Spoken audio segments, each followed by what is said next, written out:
Hi, welcome to SBR Videos. I'm Peter Loshak. We are previewing the preseason of the NFL right now with Joe Duffy from OffshoreInsiders.com. We're covering Week 1, and right now we're going to take a look at the Niners and the Ravens. And Joe Duffy, of course, has proved himself with awesome picks in our videos for quite some time. Last year, 56% against the spread in the NFL. Big sample size, so that's an awesome record from Joe Duffy. And he tells me he's good at preseason as well. Joe Duffy from OffshoreInsiders.com. Thanks for being back with us. Yeah, no, this will literally be my 27th season where my preseason picks are public, going back to the smartphone days. So we said there's a big gap between the odds makers do not like uncertainty, and we use that against them. So, but, handicapping preseason and finding edges is basically all about the research, right?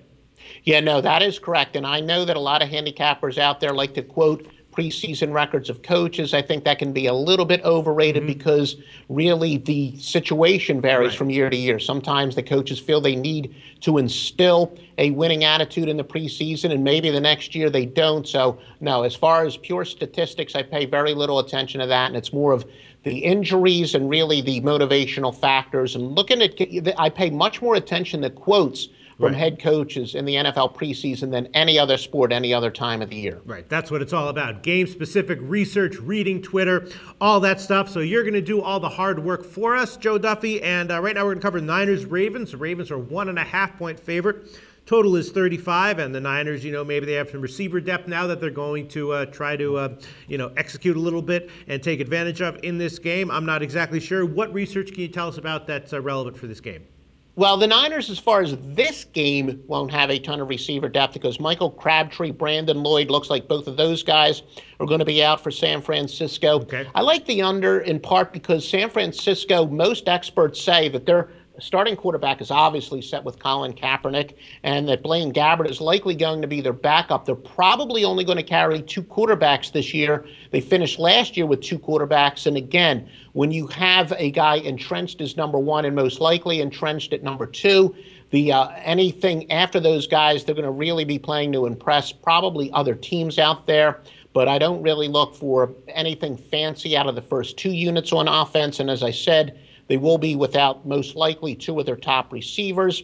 The Ravens arguably have the least experienced backup, Tyrod Taylor.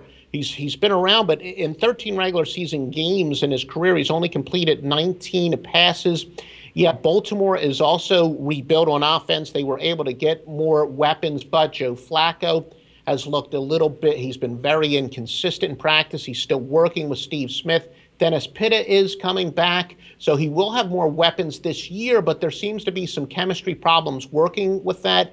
Maybe, in the second or third game of the preseason, Baltimore's offense is going to be a lot better, but I think in this situation, I don't expect much out of either one of the offenses. Under 35. What about the Ravens then? Minus 1.5. I mean, the Niners obviously are looking forward to a big season here. They don't care at all about this game. The Ravens may be trying to establish some kind of competency. Maybe we like the Ravens minus 1.5. I don't know if there's really any side that jumps out here because everything that I've been seeing is that the Ravens have been inconsistent. They've been a box of chocolates on the offensive side of the ball. I do think it is possible. If I did have to pick a side, I'd agree with you simply because it looks like the Ravens might have a little bit more motivation to play their offensive starters longer because of some possible chemistry issues.